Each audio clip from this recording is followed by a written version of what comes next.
On a aéré. Donc on a vu Othniel, on va passer à Ehud. Ehud. Alors, Ehud. Alors, est-ce que là, donc, Julien, on a eu Othniel qui était un peu un panneau indicateur. Ehud, est-ce que ça va être panneau indicateur, si on est logique? Non. Là, on va rentrer dans du détail. Et Ehud, il y a du détail de dingue quand même. Qu'est-ce qui vous a marqué dans Ehud? Allez, Daniel, oui. Qu'est-ce qui te marque, toi? Tu auras un point. Hein.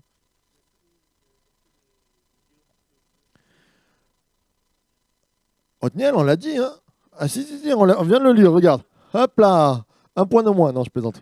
Allez, reviens en, reviens en arrière. Bon, elle veut pas. Marche plus. Bon, en tout cas, oui, ça a été. Toi, l'Esprit de l'Éternel était sur...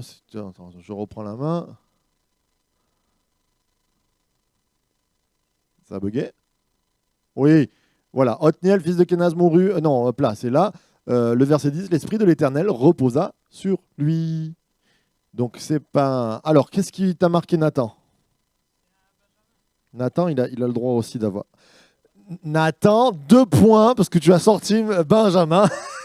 Quand vous dites Benjamin, vous avez le droit de vous tromper, vous dites Benjamin, vous avez des points. Je suis fan de Benjamin, c'est comme ça. Alors, Benjamin, oui, donc on passe de Judas à Benjamin. Alors, plus que le kiff du prof, pourquoi Benjamin après Judas? Allez, historiquement, dans la Bible. Oui, pardon. C'est le dernier qui est né, oui. Mais qu'est-ce qu'on va voir après, là, à l'époque des rois, hein, tout ça, à partir de David et après David? Est-ce que vous en rappelez? Il y a des biblistes là un peu. Est-ce qu'il ne va pas y avoir une division dans le pays? Il y a une division dans le pays? C'est quoi, Daniel? 10 tribus, donc qui sont toutes les autres contre Judas, Benjamin. Et Judas, Benjamin, ça va toujours être les poteaux, quoi. Hein. Ils sont toujours ensemble, et ils marchent ensemble, ils avancent ensemble. Et c'est trop rigolo. Quels sont les 2 premiers rois d'Israël? On commence par Benjamin et on fait Judas. Alors au début, on se dit, mais ça va mal terminer, parce que même les Benjamites, ils n'aiment pas David au début. On a Chiméi qui sort, pas Chiméi, si Chiméi qui l'insulte et tout ça. Et pourtant, il va y avoir une alliance Judas-Benjamin qui va être extraordinaire. Petit quiz. Petit quiz. Quelle est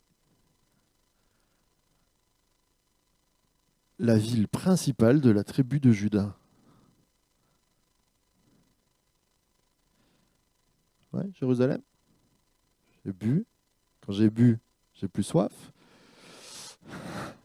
Allez, je fais un petit piège. Quelle est la ville principale de la tribu de Benjamin? Parce qu'on le sait. C'est quoi la capitale d'Israël déjà? Jérusalem. Jérusalem fait partie de quelle tribu?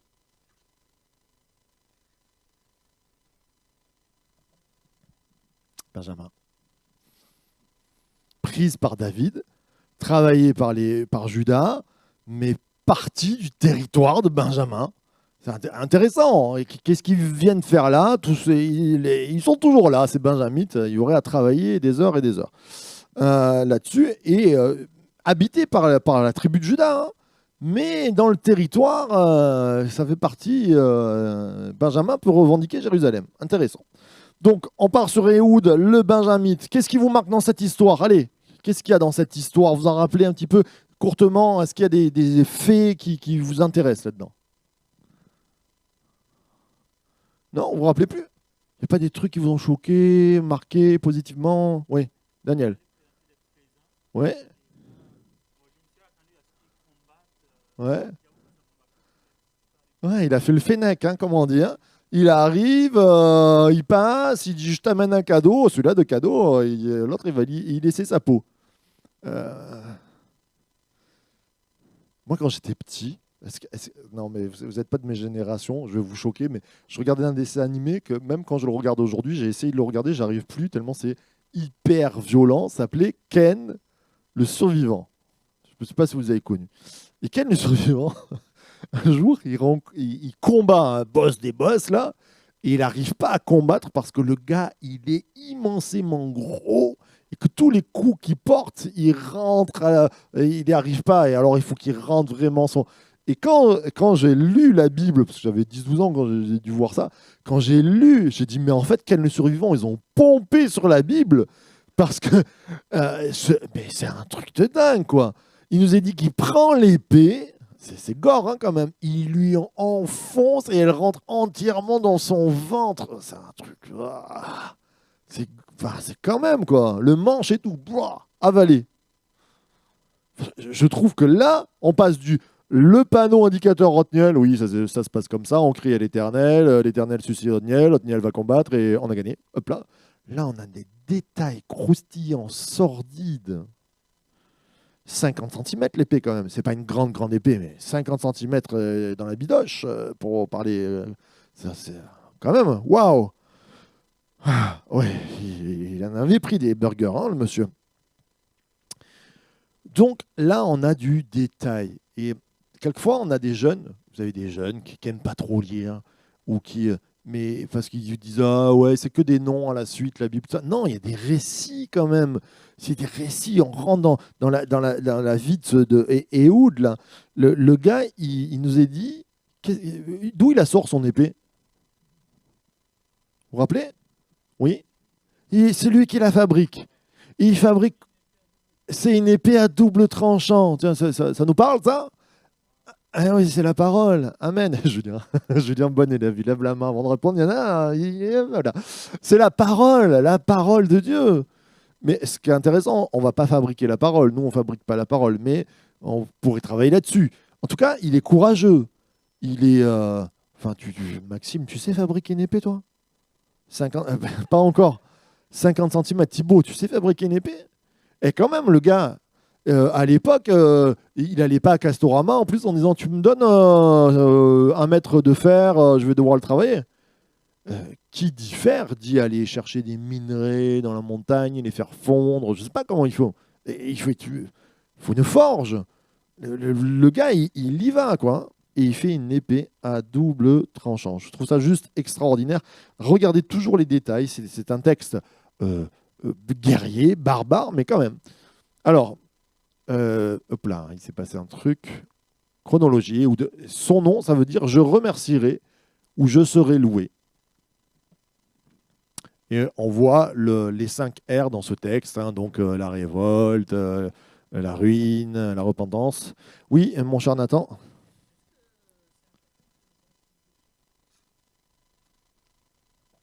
Non. C'est pas comme s'il a aimé. Bien sûr que c'est important. Alors, il se bat contre Moab, Amalek et les Ammonites. Ok. Donc Moab qui vient de Lot, issu d'un père, on l'a vu, Amalek dans la vallée, Amnon appartenant à la nation. Donc il y a une nation ennemie issue d'un père. Tout à l'heure on a vu Adoni-Bézek. Là c'est le père du mensonge, le père du malheur, qui est là et qui est dans la vallée. Les combats se passent souvent dans la vallée. Et il va y avoir 18 ans d'oppression. 18 ans, là on n'est pas dans le chiffre de la perfection, on est dans le chiffre du 3 x 6 qui est le chiffre l'humain. Là, j'allais dire, on a un 666, hein, clairement, sans rentrer dans la numérologie, mais on a, voilà, on a un ennemi de poids, pour faire un petit jeu de mots avec notre cher Aiglon. Mais il pèse, le gars, dans son poids, mais aussi dans tout ce qu'il représente. Allez, je vous laisse noter parce que vous êtes des bons élèves. Notez tout, après on en parle. Je vous laisse 2 minutes. Ou analyser. Vous aurez les cours, hein, mais c'est très bien de noter parce que quand on note, le cerveau, il analyse, il inscrit. 18, c'est les 18 années d'oppression de la part de ce cher Aiglon contre Israël. Il y a 18 années d'oppression. Et donc, c'est 3 fois 6. 6, 6, 6. Et un peu, ouais. On peut le dire comme ça, hein, on ne va pas pousser là-dessus. Je ne ferai pas des masses, je ne suis pas un grand orateur sur tout ce qui est eschatologie, apocalypse et tout ça, mais c'est intéressant.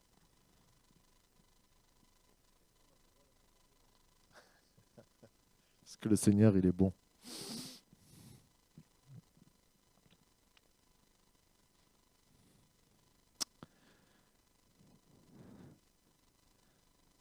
Bon. Il y a des problèmes, Élie? Non, ça va.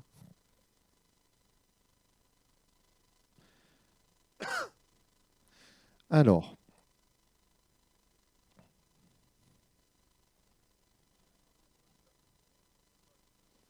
c'est ça, c'est ça.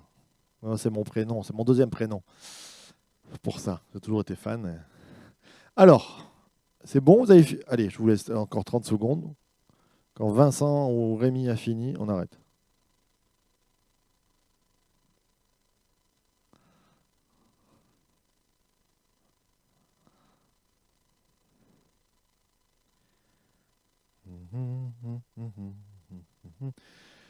Alors, je parle tout donc là, on a 3 ennemis.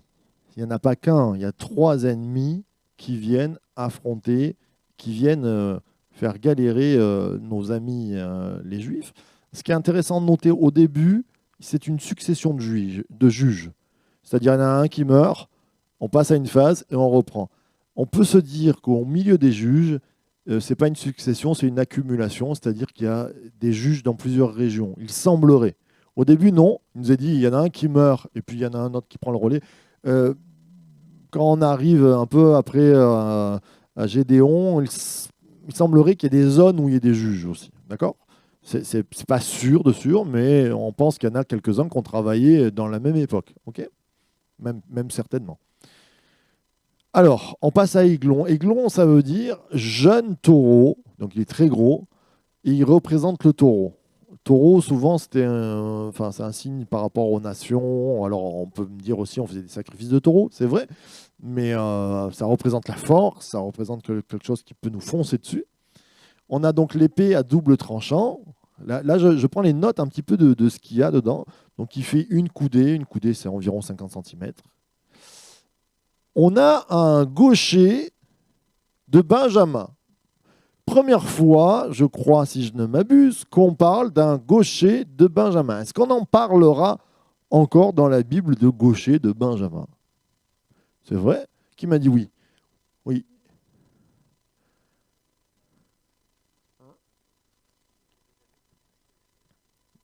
Et ils étaient gauchers. Ils touchaient un cheveu avec une fronde, les benjamites, et ils tiraient de la main gauche. Et à chaque fois, on les appelle souvent les benjamites ceux qui combattent de la main gauche. Pourquoi ce détail? Oui.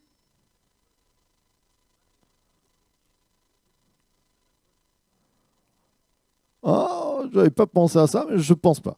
Je ne pense pas que c'est par rapport à ça. C'est par rapport à son nom. Le fils de ma droite, exactement. Mais c'est très bien, un point quand même. On peut dire des bêtises. Fils de ma gauche. Eh non, c'était l'autre. Fils de l'autre gauche. Fils de ma droite, Benjamin, ça veut dire fils de ma droite. Ok. Donc viens, Vincent. Viens, Vincent, c'est très bien. Si Vincent est fils de ma droite, quel âge tu as? 22 ans. Oh, ça pourrait marcher. J'ai 41 ans. Je t'aurais eu tôt, mais ça pourrait marcher. Je suis le roi, ou je suis le papa, et j'ai un fils. Il est à ma droite, donne-moi ta main. Tu vas me donner quelle main? La main gauche. Et la main de force de Benjamin, c'est celle qui est tenue par la main du père. Ok, merci. Et ça c'est un petit détail, mais croustillant. C'est pas un hasard. Les gars, ils s'appellent fils de main droite, ils sont tous gauchers.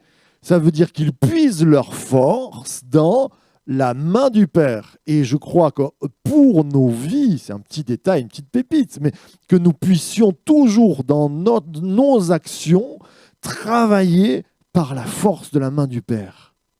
C'est notre Père qui nous tient par la main, et bien cette main-là, elle est forte. Oui, quand tu es à ma droite, je ne chancelle pas. Exactement. Alors, quand tu es à ma droite, oui, ah oui, oui, oui, oui, oui. Alors là, on peut rentrer dans des... Oui, tout à fait. Là, ça serait l'autre main. Mais important de voir donc ce gauche-droite, intéressant en tout cas, des Benjamites. Un petit détail, mais qui a son importance parce que c'est la tribu, j'en fais sur Benjamin, mais qui est la plus puissante.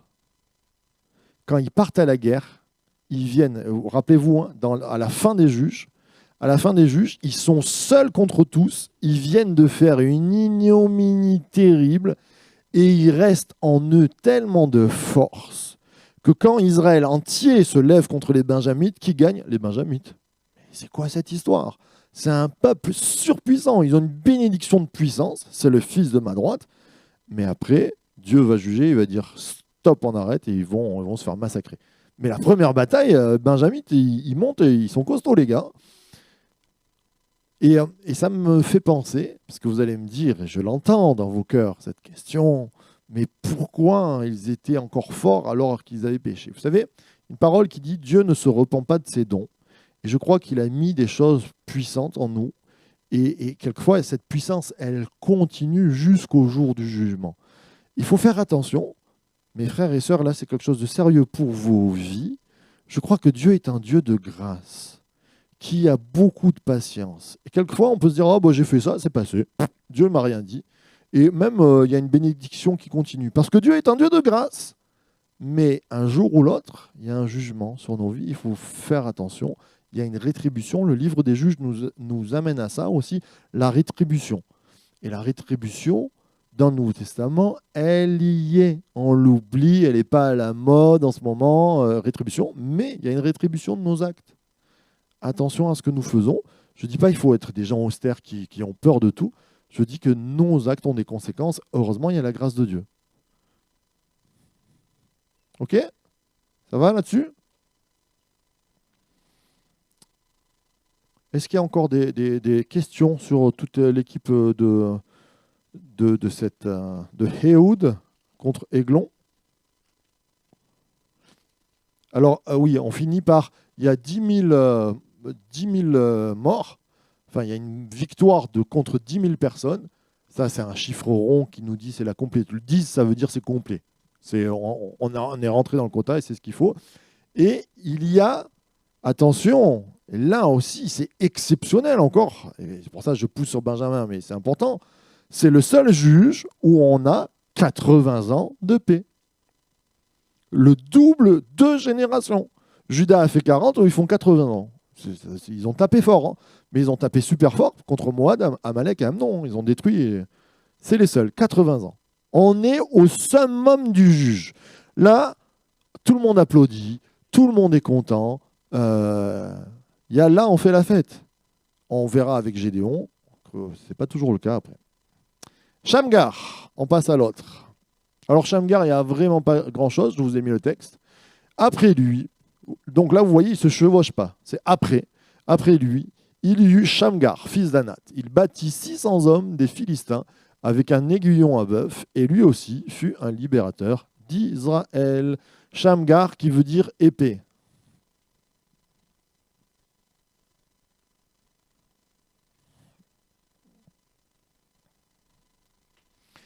Est-ce que, entre les deux, là, entre les deux garçons, vous ne voyez pas une sorte de manque de logique? Il y a quelque chose qui n'est pas logique, moi. Quand je lis Shamgar, après Ehud. Oui, Julien, non, tu as levé la main? Non. Il y a quelque chose qui n'est pas logique chez Shamgar. C'est quoi qui n'est pas logique? Il n'y a pas grand-chose, hein? Claire. Qu'est-ce qui n'est pas logique chez Shamgar? Il s'appelle comment? Il s'appelle épée. Ok, donc on s'attend à ce qu'il ait une épée. Il sort quoi? C'est quoi ton histoire? Et Oud, il est quoi? Il est rien, il fabrique une épée juste avant, et lui, Shamgar, il s'appelle épée, il sort un aiguillon en bœuf. Alors, qu'est-ce qu'on va pouvoir dire là-dessus? Eh ben, je ne sais pas. Là, c'est des mystères de la parole de Dieu, mais ça peut être intéressant malgré tout. Malgré tout, qu'est-ce qu'on pourrait dire? Allez, on pousse un peu la chose. Ça vous fait penser à quoi? Allez, on se lance. Yannick.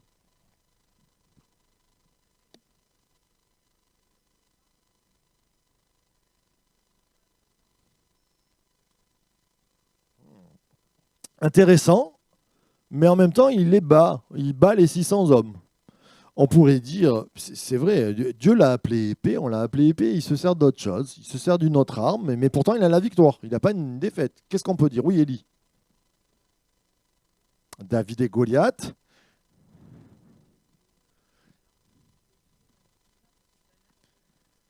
Il a utilisé un caillou, une fronde, et il s'en est sorti. C'est vrai que là, c'est pas une arme, hein, un aiguillon. Donc, vous avez déjà vu ce que c'est un aiguillon, hein? Vous savez ce que... Ah, mais il fallait le dire. Alors, j'aurais dû le ramener, j'en ai un chez mes parents. Alors, un aiguillon, c'est un grand bâton. Les bergers, ils en avaient encore au début du siècle, là. Et on mettait un pic, on appelle ça un pic à bœuf aussi. Et c'est-à-dire que tu avances, donc c'est comme une lance, un peu un grand bâton, et tu mets un bout de fer au bout, et tu piques les fesses des bœufs. Il te serait dur de regimber contre les aiguillons. Quand il est dit ça à Paul, moi quand j'étais petit, je me voyais des milliers d'aiguilles derrière Paul et qui ne pouvaient plus bouger, tout ça. Mais non, c'est qu'il dit à Paul, quand Dieu lui dit à Paul, il lui dit, tu es un bœuf, tu es une brebis, et écoute, c'est moi le berger. Donc quand je te dis tu vas là-bas, eh ben tu vas là-bas. Ok? Je ne pense pas que ça a à voir avec Paul. Mais un aiguillon, c'est pour faire avancer. Hop là. Donc, qu'est-ce qu'on pourrait... On pourrait parler de quoi là-dessus alors? L'aiguillon, le... Oui. Pourquoi? Son esprit tranchant. Ouais. Oui. Ah, c'est bon ça. Amen. C'est très très bien, Johan. Johan, c'est très bien. En fait, dans... C'est pas Johan? Johan, pardon. Pardon. Euh, Dans l'esprit, c'est une épée. Mais il n'a peut-être pas les moyens d'avoir une épée. Eh bien, tout ce qui passe, c'est dans son cœur. On dit souvent, on voit on voit pas un bon ouvrier avec des bons outils. Tu lui donnes même un mauvais outil. Le bon ouvrier, il va travailler, il est bon. Ben lui, avec un mauvais outil, eh ben dans son cœur, c'est une épée. Très bien, un bon point. Au-delà de ça, je pense, là c'est mon point de vue, euh, je partirai aussi sur ce point, c'est que c'est un berger. Cet homme-là, s'il a un aiguillon à bœuf, c'est que sûrement c'est un berger. Et que pasteur, ça ne veut pas dire chamallow. Ça veut dire combattant. Il se bat pour ses brebis. Combien de fois on a l'image un peu, entre guillemets, le bon pasteur, c'est une guimauve, quoi. Il est tout gentil, tout ça. David, c'est un berger. Ben, il se bat contre les lions, contre les ours. Et le premier travail pastoral qu'on a, c'est, enfin un des premiers aussi, prendre soin des brebis, mais les défendre. Il y a toujours l'attaque et la défense, d'accord? Et on défend contre les loups, contre les lions. Et Shamgar, c'est un berger avec un cœur d'épée et un cœur de berger. Et ça nous dit dans nos vies, rappelez-vous, Caïn qui dit, suis-je le gardien de mon frère? Ben oui, on est le gardien de notre frère. Nous sommes des bergers ou des chiens de berger, des Caleb, et on est autour de nos frères et sœurs. Shamgar, ça représente prendre soin de ceux qui nous ont été donnés, et ce n'est pas forcément le pasteur. Là, je parle du ministère pastoral. Combien, en gros, dans Éphésiens 4, 11, combien il y a de ministères, chers amis? 5. Allez, tu peux me les citer? Voilà, l'apôtre, le prophète, le docteur, le pasteur, l'évangéliste.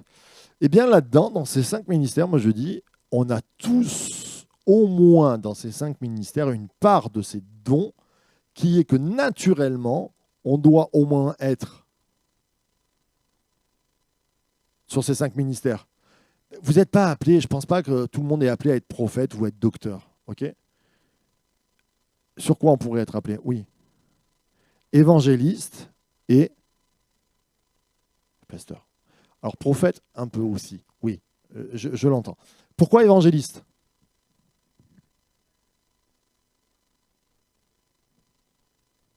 Et qui est-ce qui nous dit ça dans la Bible, ma chère amie ? Oui, mais il le dit comment ? Voilà, j'attendais, je vois des mains qui se lèvent et tout, mais oui, oui Claire, aller par tout le monde annoncer la bonne nouvelle, ça veut dire qu'il y a en nous, c'est une part d'évangéliste, forcément, du ministère d'évangéliste. Quelquefois, les gens me disent « Ah non, mais moi, je ne sais pas témoigner. » Mais si tu sais témoigner, alors là, on rentre dans une clé intense. Chers frères et sœurs, ouvrez grand vos oreilles et vos cœurs. Si Dieu te dit que tu es un évangéliste, tu es un évangéliste. Tu n'as pas le ministère de Billy Graham, mais tu as la capacité, c'est ce qu'il est en train de dire, tu es une épée, mais même avec un bâton de berger, tu vas combattre. Comprenez bien, ça veut dire que Thibault Lavigne, Bruno Oldani, ils ont une méthode d'évangélisation qui ne sera peut-être pas la vôtre. Peut-être qu'eux, ils évangélisent avec un bouclier. Peut-être que Daniel, il évangélise avec un tronc d'arbre pour ouvrir des portes au bélier. Et Nathan, il aura peut-être ce bâton, ce pic à bœuf. Comprenez. De plus en plus, on a des méthodes. Alors, pour évangéliser, nous avons un petit tract et il faut dire, poser 8 questions. Mais alors, moi, quand j'étais jeune, des fois, ça me frustrait parce que j'étais pas. Je suis très extraverti, mais alors, tu me mets dans la rue et aller parler avec des gens que je connais pas comme ça, leur dire, tu sais que Jésus t'aime, ou de l'horreur. Il y en a, vous les lâchez, mais c'est les meilleurs du monde. Ils te vendent Jésus en 5 secondes et demie, le gars, il se baptise presque. Tu te dis, waouh! Et tu dis, je ne suis pas évangéliste. C'est pas vrai. On a tous reçu une part d'évangéliste. Mais à toi de découvrir. Moi, je l'ai découvert un peu tardivement, mais moi, je suis un extraverti. Tu me mets avec quelqu'un, je peux parler de tout avec lui. Je deviens son ami en 30 secondes. Ma boulangère, je vais la voir, bonjour, comment vous allez, tout ça. Tiens, vous avez changé de coiffure, ah, ouais, comment vont vos enfants, et vous faites quoi dans la vie? Je suis pasteur, venez à l'église avec moi, tout ça. Voilà, ça c'est ma méthode, devenir ami avec les gens. Pourquoi c'est important, Shamgar? Parce qu'il s'appelle épée, c'est un combattant, mais il ne combattra pas avec une épée, il combattra avec ce que Dieu lui a donné, le bâton de berger. Ok? Et le deuxième point, on est tous évangélistes, on est tous bergers. Nous devons le plus grand des commandements, enfin, aime ton Dieu, aime ton prochain. Claire, elle ne va pas bien, tu prends soin de Claire. On a tous un appel de berger dans nos vies. Ça, c'est sûr. Après, on le développe autrement. Bien sûr, un pasteur, il est... Mais ça, c'est important. Et on combat différemment. Thibault sera pastoralement différent que Bruno. Bruno prendra soin des gens autrement que mais tous les deux sont appelés à prendre soin. Ok? Ça va, c'est clair ce que je dis? C'est important. Oui, Nathan. Une, sinon c'est payant. Vas-y.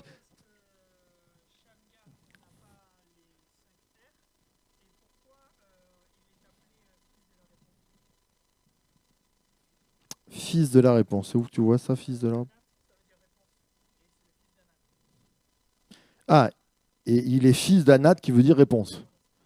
Alors, on a des grands juges et on a des juges, on passe les noms, tu vas voir, il va y en avoir d'autres. On a un demi-verset sur eux, d'accord? On ne sait pas trop ce qu'ils font. Il y a des petits détails quand même. Ils ont 30 fils, ils ont 36, ils ont 30... Ah, qu'est-ce que ça veut dire? On va bosser là-dessus. Mais là, ce qui nous est donné, c'est ça. Alors, ces fils de la réponse, je ne l'avais pas travaillé, très intéressant. On pourrait encore y travailler. Mais la réponse de Dieu, c'est le gars, il s'appelle épée et il travaille avec ce qu'il a et ce qu'il lui a donné. Mes frères et sœurs, ne soyez jamais frustrés. Julien parle mieux que vous, mais vous parlez différemment. Christophe va de ses mains faire des choses que vous ne pouvez pas faire, eh bien, vous les ferez avec vos pieds. Ok? vous avez des talents, mais le tout, c'est de les mettre au profit de Dieu. Et c'est de rentrer dans son appel. Et ça, c'est très important. L'appel, c'est individuel et Dieu fait avec l'homme qu'il a en face.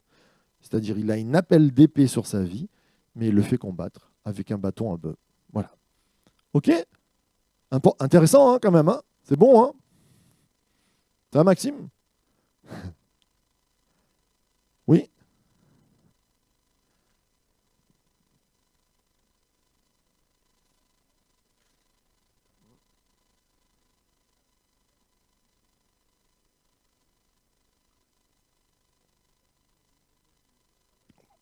Tout, tout à fait, on ne l'a pas dit.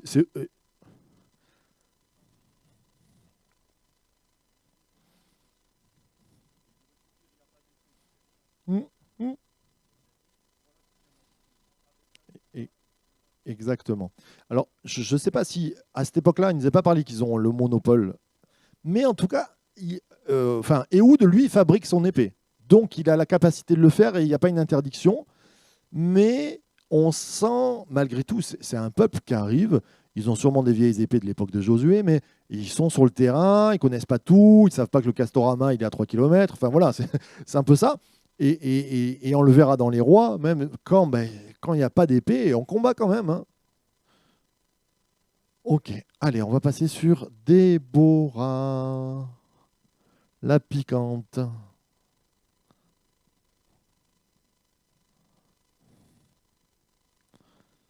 Alors là, j'ai pas mis d'âge, tu vois. Il pourrait y avoir un H, pas d'âge. Déborah, qui veut dire abeille.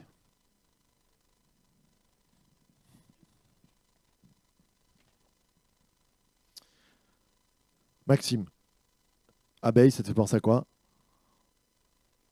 Un insecte. Ok, c'est bien. J'aime Maxime. Bim, je m'attendais pas à celle-là, mais un insecte. Ok, ok, allez, autre chose. Maxime, s'il te plaît. Ah, au miel, ben voilà, très bien, très bien. L'abeille, synonyme, parce que tu aurais pu me dire une piqûre. Ah oui, c'est piquant, hein, une abeille.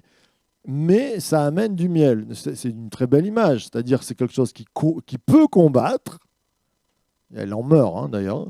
Elle peut combattre. Donc, il y a pas mal d'enfants et de personnes qui ont peur des abeilles. Même des fois, des gros molosses qui montent sur une table parce qu'ils ont eu une abeille.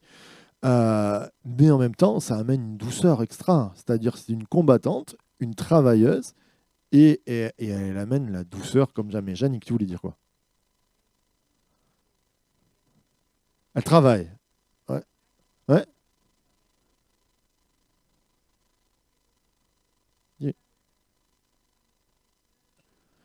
Oui, elle visite pas mal de choses, pas mal d'endroits, elle bouge. Enfin, c'est juste extraordinaire, les abeilles, oui.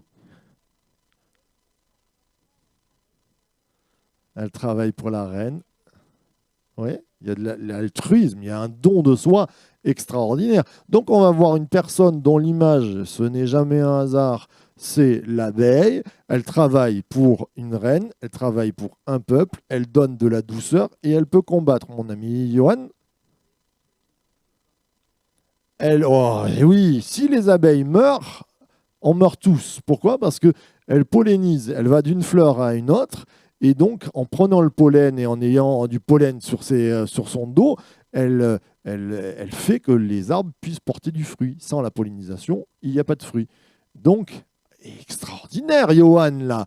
On vient de dire, c'est elle qui va pouvoir faire qu'on porte du fruit. Ah, ça serait une super comparaison. Peut-être qu'on peut pousser. C'est le Saint-Esprit qui nous donne les fruits de l'Esprit. Mais est-ce que nous ne sommes pas des catalyseurs pour amener la présence de l'Esprit au milieu de nos enfants, au milieu des gens qu'on aime, pour qu'ils puissent porter du fruit? On sait très bien que l'abeille, c'est pas elle qui va faire le fruit, puisque c'est le pollen, mais elle est porteuse de pollen. Waouh, c'est bon, là on peut aller loin. Hein. On est porteur du Saint-Esprit. Et c'est le Saint-Esprit qui va faire que dans les autres, ils vont porter du fruit. Gloire à Dieu. C'est beau, hein? Oui, un reportage sur les abeilles. D'accord. bon, on verra ça ensemble. Il faudra que tu nous fasses un exposé sur les 10 commandements et les abeilles. Mais vous savez que c'est juste. Et là, je donne un petit détail. Mais juste, un jour, je suis allé voir une ruche et on m'a expliqué un petit peu où vous pouvez rentrer. Et c'est fou la précision divine qu'il y a dans un tout petit insecte, comme tu disais. En fait, il y a une abeille GPS. C'est-à-dire, elle rentre dans la ruche et elle se met. Il y a un gros carré. Et elle se met sur le carré et elle commence à tourner en rond comme ça. Et par rapport au carré, elle dit à tous les autres, en fait, il faut aller, si elle se met au nord-est du carré, il faut aller au nord-est, le champ, il est là-bas. C'est fou. Elle indique là où il y a les... C'est un truc de dingue quand même. Même les scientifiques ont du mal à capter comment ils font. Eh bien, en même temps, donc, dans les abeilles, elle indique là où les champs sont. Et voilà, ça va être le ministère de Déborah. C'est aussi un ministère qui vient nous parler. Allez, on avance. Donc Déborah, allez, je vous laisse un peu mettre des notes que j'ai mises, qui va nous importer.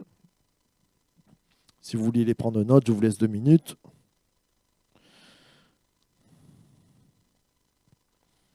Le mot qui est coupé, c'est Sisera.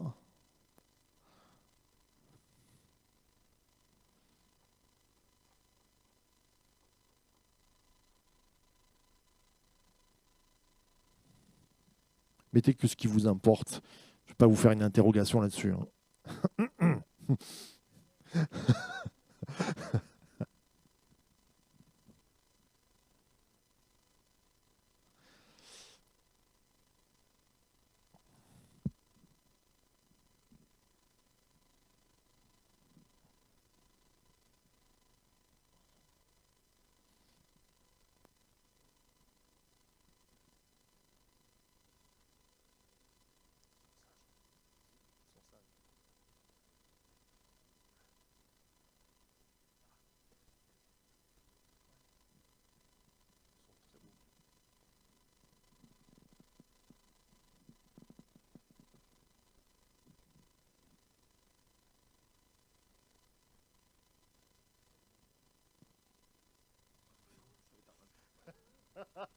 Je te vois froncer des yeux. En fait, c'est là.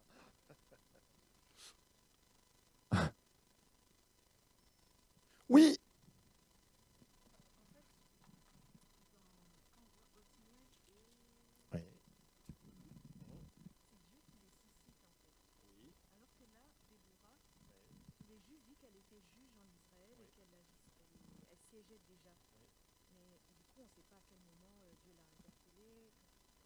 C'est vrai. Alors, Othniel et Ehud, c'est Dieu qui les a suscités. Et Déborah, c'est plus complexe.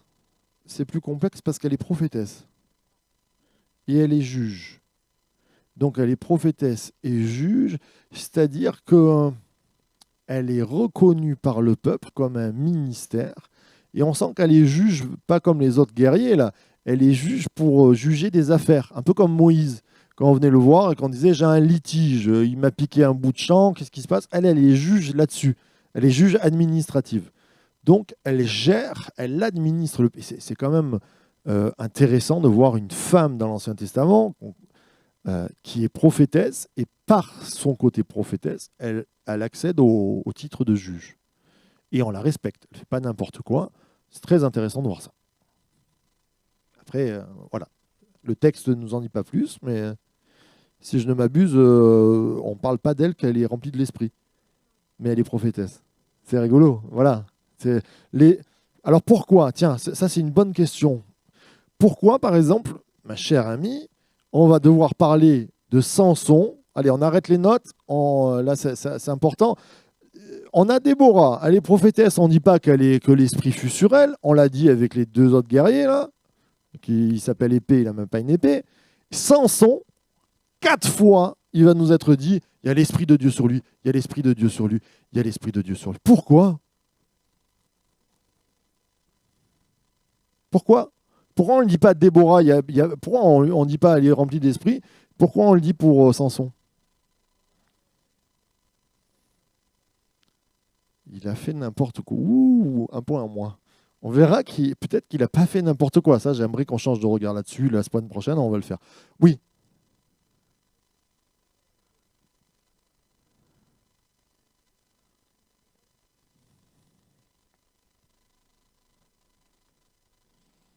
Ok. Bon, allez, je vais répondre pour pas qu'on traîne de trop.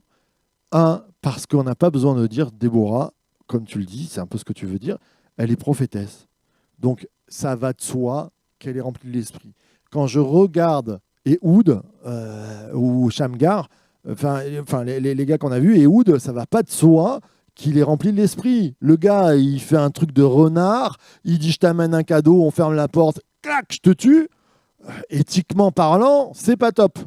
Dieu dit, tu crois que Déborah, elle est plus spirituelle, mon esprit est sur lui. C'est pour le juge en train de dire, l'esprit de Dieu est sur lui, il est autant important et autant missionné, même si la façon qu'il fait te semble bizarre. Pourquoi Samson, 4 fois, il nous est dit qu'il est rempli d'esprit? Parce que tout le monde, quand on lit l'histoire de Samson, on dit, ouais, quand même, il exagère, il fait n'importe quoi, c'est pas un mec bien. Et Dieu vient nous dire, pap, si on est logique et qu'on écoute Dieu, il nous dit, Déborah, c'est bien, lui, je te dis, il a l'esprit. 4 fois, pim. Donc tu te tais. Attention avec l'interprétation de Samson. Je rends grâce à Dieu pour mon cher Daniel Arnold qui m'a vraiment éclairé aussi pas mal là-dessus. Attention, quand Dieu ne reprend pas, qu'il ne dit pas que c'est pas bien et qu'il dit que l'esprit de Dieu, vous savez, là je fais hop là, une petite digression, mais nos amis baptistes, et nos amis catholiques, nos amis protestants, quand le réveil pentecôtiste est arrivé au début du XXe siècle, ils ont dit qu'on était démoniaques. Et la marque de l'esprit était surpuissante pour survivre aux attaques. Ça ne veut pas dire que c'est nos ennemis, attention, mais ils ne comprenaient pas. Et nous, quand on lit Samson, on ne comprend pas, et de suite on se dit « Ah, c'est pas beau, c'est péché, ça craint ». Et Dieu vient nous rappeler 4 fois, il a l'esprit de Dieu sur lui. Donc avant d'émettre un jugement sur un juge, on réfléchit quand même. Ok? C'est pour ça, Déborah, il n'y a pas besoin. Déborah, elle est sympa, elle est prophétesse, elle est juge. Tout le monde sait qu'elle est bien. Voilà. Et il n'en met pas des masses là-dessus. Il sait très bien que Samson, on a un regard négatif. Très bien. Très très bien. Allez, on avance. J'ai perdu. Alors, Déborah, prophétesse, elle est les femmes de Lapidote. Donc Lapidote, elle est. Alors j'ai mis elle est chantre. Pourquoi j'ai dit elle est chantre? Elle a fait un cantique. Déborah, c'est un peu votre Peggy ou votre Audrey nationale ici. Voilà, imagine-toi Audrey. On pourrait dire Audrey, femme de Thibaut et leader louange, chantre de l'Éternel. Mais c'est ça. Elle est là, elle est reconnue dans l'Église, elle amène des prophéties, elle amène, je ne sais pas si elle prophétise ta femme, des fois ça arrive, et elle amène des chants, elle fait des cantiques, et en plus, elle mène des gens au combat. Waouh, c'est extraordinaire. Alors, on pense qu'elle est de la tribu d'Éphraïm, mais ça nous est dit qu'elle est en fait à Rama, sous les palmiers, à Éphraïm, et c'est là qu'elle juge.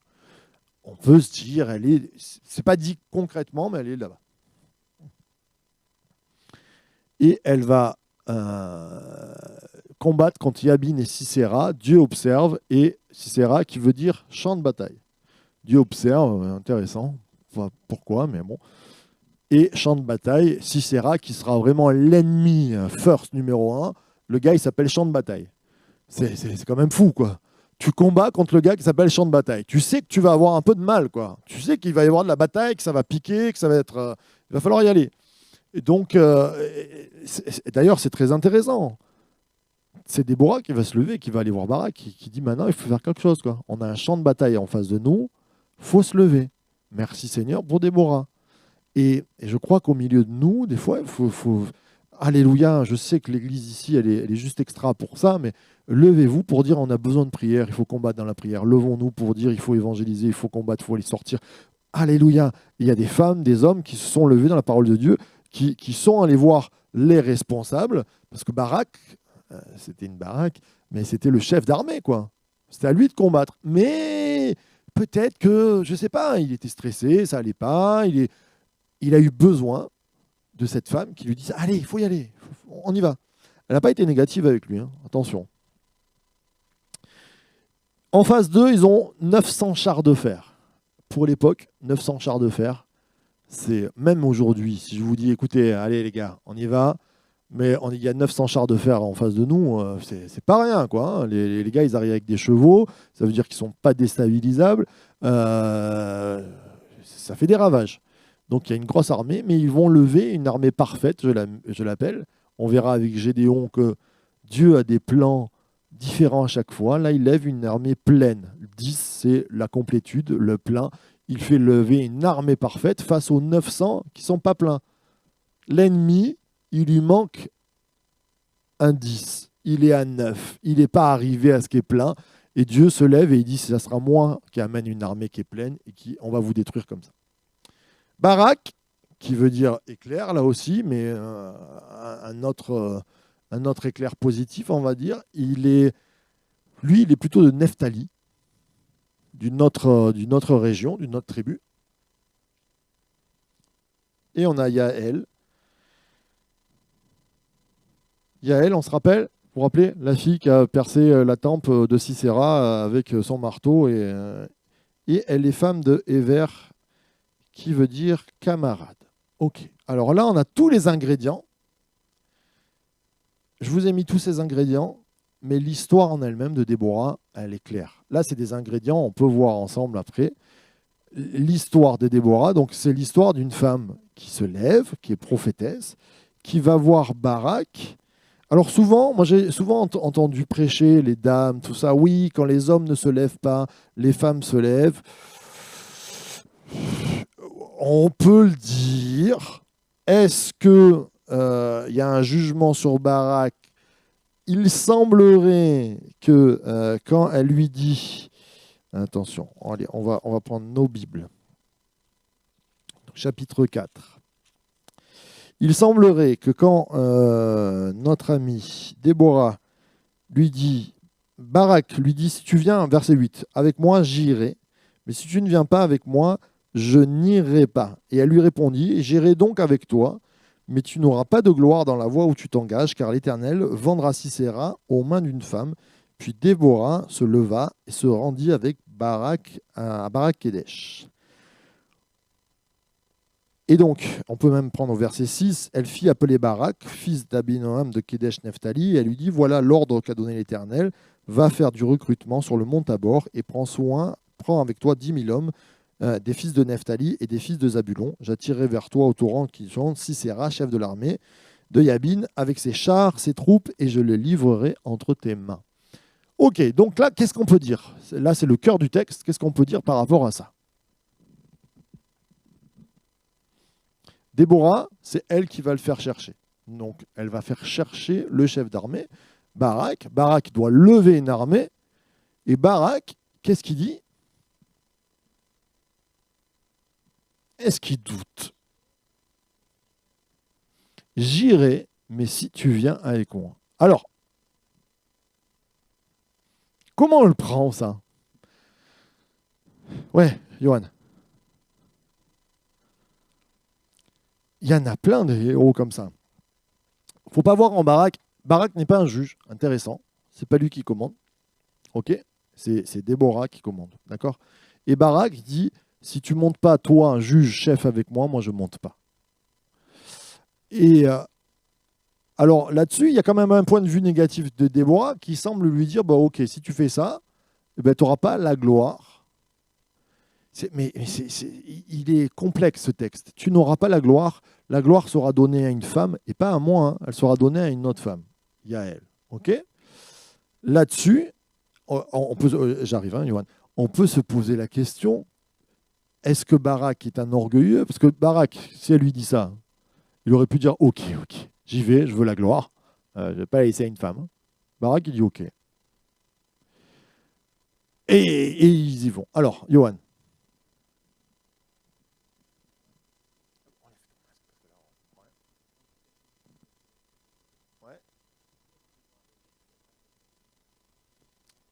Moi, je pense comme toi. Je pense quand même qu'il voit en Déborah une femme extraordinaire, une femme puissante, et qui se dit, je ne peux pas aller au combat sans elle. Tu me dis de le faire, je le fais, mais viens avec moi. Je trouve que c'est beau. Et Barak, il ne va pas chercher, il reste à sa place. Il dit, moi, la gloire, en gros, je m'en fiche. Hein. Moi, je suis là pour combattre et on y va. Je trouve malgré tout le cœur de Barak pas mal. Oh, il est souvent mis, oui, il n'y avait pas d'homme qui se levait. Le discours, vous savez, à l'inverse. Il faut toujours un équilibre. Alléluia, il y a Déborah, gloire à Dieu, elle sait faire lever des hommes et c'est extraordinaire. Mais c'est pas Barak était une mauviette, parce que le mec, il est parti au combat, il a levé 10 000 hommes. C'est lui qui allait les chercher quand même. Donc, c'est un combattant, mais il sait où est sa place. Il sait qu'au-dessus, il est soumis à une autorité spirituelle et même la gloire. Il s'en fiche, mais il combat. Il combat pas pour la gloire, il combat pour le pays et pour les gens. Je trouve intéressant, juste de réhabiliter le regard qu'on a sur Barak là-dessus. Oui. Qu'est-ce qui te chiffonne? Moi, ce qui me chiffonne, c'est que je t'entends mal. Dis-moi.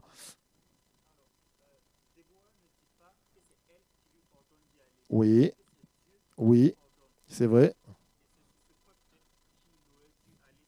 Ouais, c'est pas faux. C'est pas faux. Malgré tout, on sent que Barak, il a besoin de confirmation. Mais on ne critiquera pas Gédéon qui a demandé 18 confirmations non plus.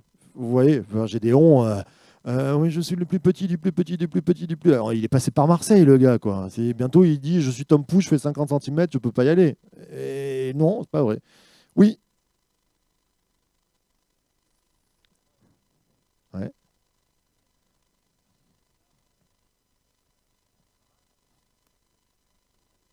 Hmm. Non, mais tout à fait. Elle semble quand même un petit peu agacée hein, par sa réponse. Alors, il y a des prophètes, dans la Bible, des fois, ça se passe comme ça, qui lui auraient dit, écoute, Barak, tu vas te faire, t'aurais dû dire oui, et c'est tout, et que le feu tombe sur toi. Et bon. Non, là, ça se passe pas comme ça. Mais elle lui dit, tu n'auras pas la gloire, quand même. Voilà. Oui, Nathan?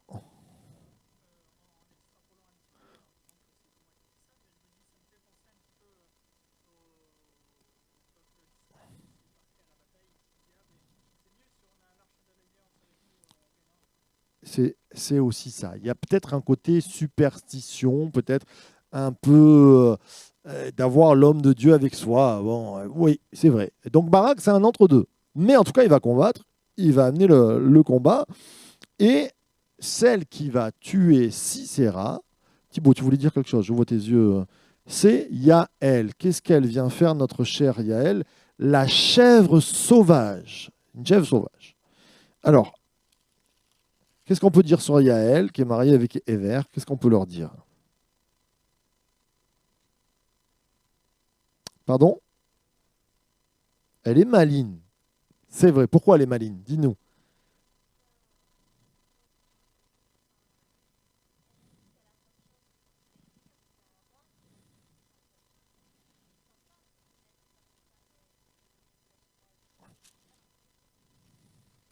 Elle lui, elle lui donne à boire. Franchement, c'est un peu comme Ehud. Hein. Ehud, quand il dit ouais, viens, j'ai un truc à te dire, j'ai un secret à te parler, fais sortir tout le monde. C'est un plan machiavélique, quoi, hein, quand même. Hein, waouh, le truc. Eh ben, elle lui dit tiens, viens dans ma tente, viens boire un coup, tout ça, endors-toi, je te couvre, je te mets la couverture, je te caresse la tête, t'es mort. Ouais, je suis d'accord. Oui, Johan. Oui, c'est vrai. Ah, on est d'accord. On est d'accord. Elle est chèvre sauvage, elle y va, elle fonce. C'est vrai qu'une chèvre, allez arrêter une chèvre. C'est coton. Donc, Yaël, tu m'as posé une question, toi, la semaine dernière. Tu te rappelles, c'est quoi la question que tu m'as posée?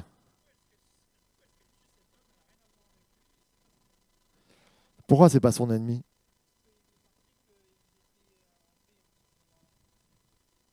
Alors, tu retrouves le verset,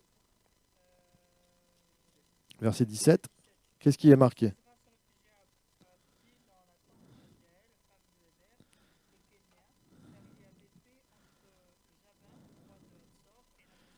Héber le Kénien. Ok. Donc, ça veut dire que Héber le Kénien et sa femme, c'est pas, c'est pas des juifs. La victoire, dans ce cas-là, vient d'un non-juif. Là, c'est un peu les boules hein, pour Barak, hein, quand même. C'est une femme et c'est un non-juif. Ok. Ça vient de nous parler. Les Kenyans, d'où ils sortent les Kenyans? Vous vous en rappelez? C'est pas des ennemis. Hein. C'est le clan. de Jéthro. Jéthro qui était le beau-papa de Moïse. Donc il y a quand même un peu des relations anciennes là-dessus. Et Jaël, alors est-ce qu'elle le fait par intérêt, se disant Sisera, il est cuit, son armée elle est cuite, il vaut mieux le tuer, ou est-ce qu'elle le fait par amitié de Moïse de toute cette époque-là, ou est-ce qu'elle le fait inspiré de Dieu? Je ne sais pas. Éver, son mari, le clan de son mari, ça veut dire camarade. Et alors là, ça c'est une petite explication qui est la mienne, mais qui... Attention à ce que je vais dire, hein. Mais quelquefois les églises, j'ai vu des églises péricliter ou ne pas grandir, pas par peur d'avoir des camarades, attention à ce que je dis, je pèse mes mots, qui pourraient bénir l'église mais qui ne sont pas de l'église. Par peur du compromis. Entendez-moi bien. Alors, par exemple, des fois, j'ai vu, tiens, il y a un avocat qui connaît bien le sujet, on doit acheter un bâtiment, le bâtiment est là, non, on fait que prier, et en fait, c'était un homme providentiel qui aurait pu ouvrir les portes, on n'a pas eu le bâtiment, par exemple. Alors, est-ce que ça vient de Dieu, pas de Dieu? Mais ce que je veux dire, dans la parole de Dieu, il y a des camarades de route, attention, Cyrus, rappelez-vous Cyrus, Néhémie, il pleure, le roi le voit, et le roi lui dit qu'est-ce que tu as? Il lui dit moi je veux reconstruire Jérusalem, j'ai rien. Et Cyrus lui dit mais attends, mais moi je t'envoie, je te donne les trucs. Et Néhémie, s'il avait été un chrétien plus supra-spirituel, il aurait dit mais non, c'est Dieu qui va me donner, c'est pas un païen qui me donne, je veux rien de toi et je veux le faire moi. Pourtant, le plan de Dieu, c'est que Cyrus le fasse. Alors, attention à ce que je dis, parce qu'on peut déraper, c'est-à-dire, après, on peut faire aussi n'importe quoi, et tiens, la mafia, je connais un mafieux qui veut blanchir de l'argent, il va voir pasteur Thibault, il dit, bon, moi j'ai besoin de blanchir de l'argent, je te mets 100 000 euros dans la dîme, c'est de l'argent de la drogue, mais tu dis rien, et puis tu me fais un quoi, comme quoi, pour mes impôts, oui, on est OK que ça craint, d'accord? Mais là, il y a un camarade qui ne fait pas partie du peuple de Dieu qui va donner la victoire. Et alors, je ne sais pas si on peut parler de ça, mais faites-vous amis des richesses injustes. Il y a quelquefois sur la route de l'Église, de vos routes, dans la route des juges, des camarades de route qui ne font pas partie du peuple, mais qui vont aider à ce que l'œuvre de Dieu se fasse. Et ça aussi, c'est un mystère. Quelquefois, oui, Dieu fait tout par lui-même. Quelquefois, il y a des camarades de route. Alors, dans les camarades de route, je ne sais pas, hein, ça peut être le maire d'une ville qui vient bénir et qui vient aider. Ça peut être un entrepreneur, ça peut être des choses comme ça. Et je crois qu'il faut avoir les yeux ouverts sur le fait que Dieu envoie des camarades. Il faut savoir si c'est des loups ou si c'est des camarades. Mais là, ça a été un camarade. C'est juste une petite parenthèse que je vous donne, mais ne soyons pas non plus quelquefois obtus à dire je ne veux pas de ce camarade qui pourra aider peut-être à l'église. Ok? Ça va? Il y a des questions là-dessus? J'ai pas dit de bêtises, Bruno ou Thibaut?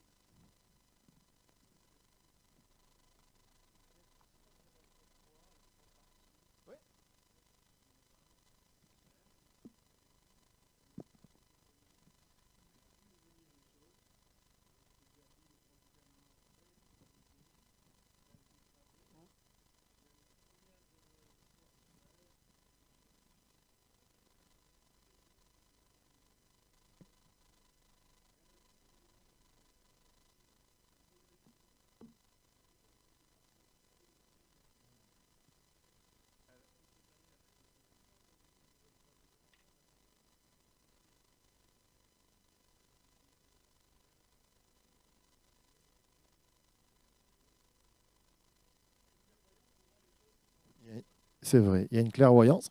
Et quelquefois, dans cette clairvoyance, c'est fou ce que je vais vous dire, hein, mais des fois, l'Église ne voit pas les choses bénissantes, même j'allais dire ce qu'on est en train de faire. Des fois, il y a des gens de l'extérieur qui vont le voir et qui se disent waouh, l'Église, ils font des trucs impressionnants, extra. Et Bruno. Ah, bah, exactement. Une camarade de route. On est d'accord. Très bien. Rahab, la prostituée, Jéricho. On va bientôt finir. Je passe rapidement. La semaine prochaine, on attaquera avec Gédéon et on essaiera de finir. Mais qu'est-ce qui se passe, mon Thibaut? Tu m'as fait peur. Donc Déborah, il y a 40 ans de paix. Après ces 40 ans de paix, il y aura 7 ans de défaite. C'est étrange, là aussi, 7 ans de défaite. Et ça sera Madian et Amalek, les fils d'Abraham et fils d'Ésaü, qui se liguent contre Israël. Et il nous est dit qu'ils sont comme des sauterelles qui vont venir dévorer le pays. Donc après Déborah et Barak, on aura le cycle de Gédéon. Donc là, on va parler de Gédéon. Le constat, donc, à l'époque de Gédéon, c'est un Madian puissant et nombreux. Ils campent. Ils campent dans le camp d'Israël. Ils vont dans Israël et ils campent. C'est pas ils passent, l'armée, on prend, on vole, on s'en va. Non, ils campent. Donc là, on passe à Gédéon. Hein. On est à Gédéon. Ils campent. Donc le constat de l'époque de Gédéon, parce que des fois on dit ouais Gédéon, mais il se sent petit, mais c'est quoi son histoire, tout ça. Non, il y a des ennemis en face. C'est pas ils vont passer dans 6 mois. Ils sont là. Quand ils arrivent, ils prennent position. Ils prennent quoi? Ils prennent les brebis, les vivres, les bœufs, les ânes et les semences. C'est pas rien. Hein. Israël, qu'est-ce qu'ils font? Ils se mettent dans les ravins, dans les cavernes, rochers fortifiés. Et ils perdent la plaine là où on peut faire pousser les choses, là où on peut mettre les moutons. Ça, c'est le constat avant Gédéon. Une catastrophe. En 7 ans, une catastrophe extrême.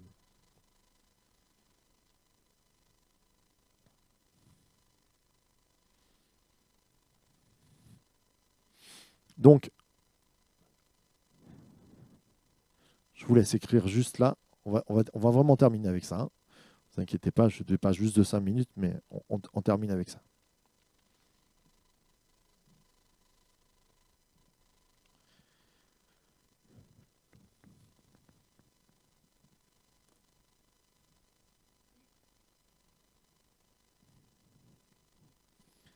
Il y en a qui travaillent encore au stylo encre avec les cartouches et tout, c'est génial ça. Ok, donc, oui, c'est plus logique de prendre des photos des fois. Le butin. Le butin, ok? C'est bon, t'as fini Johnny? Non, Johnny, je t'attends. C'est bon? Allez. Qu'est-ce qui te reste? T'en es où? Ah non, bah alors on y va. N'écris pas et tu piqueras à quelqu'un. Donc, butin, si tu veux. Butin, premièrement, les brebis. Qu'est-ce que ça vient parler? Nous sommes les brebis. Imagine-toi un peuple. Nous sommes l'Église, les brebis. Le peuple est attaqué. Les brebis, c'est aussi l'idée du sacrifice, la louange, l'adoration, elle est attaquée par Madian. Les vivres sont attaqués, parce que là, on pourrait dire c'est que des vivres, les semences, les brebis. Non, on va plus loin. Les brebis, c'est ce qui représente aussi les Hébreux. Les Sémites avaient toujours des moutons. C'est la représentation du peuple d'Israël. Ils ont des brebis. Donc ils sont touchés dans ce qu'ils sont. Si on devrait faire un parallèle avec l'Église.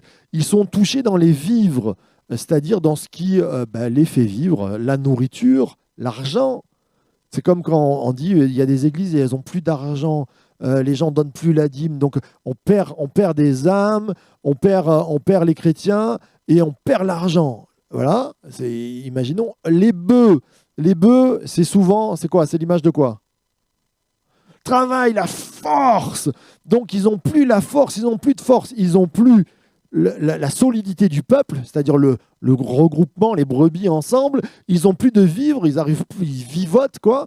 Ils n'ont plus la force d'entreprendre. C'est comme si on disait dans une église, on perd les personnes, on perd l'argent, on perd les piliers.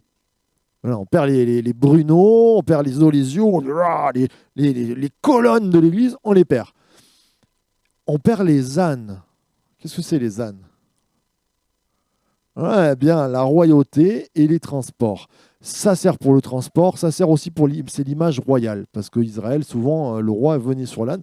Donc, on perd même la qualification du royaume. Ok? C'est plus une organisation. On pourrait dire l'Église qui devient plus une organisation du royaume, elle est plus estampillée royaume, elle est une simple association. Elle est en train de mourir comme une vieille association qui meurt. Et puis les semences, qu'est-ce que ça peut représenter? L'évangélisation, la vie, c'est-à-dire ce que tu plantes et qui va pousser et qui va prendre le royaume des cieux, l'évangélisation.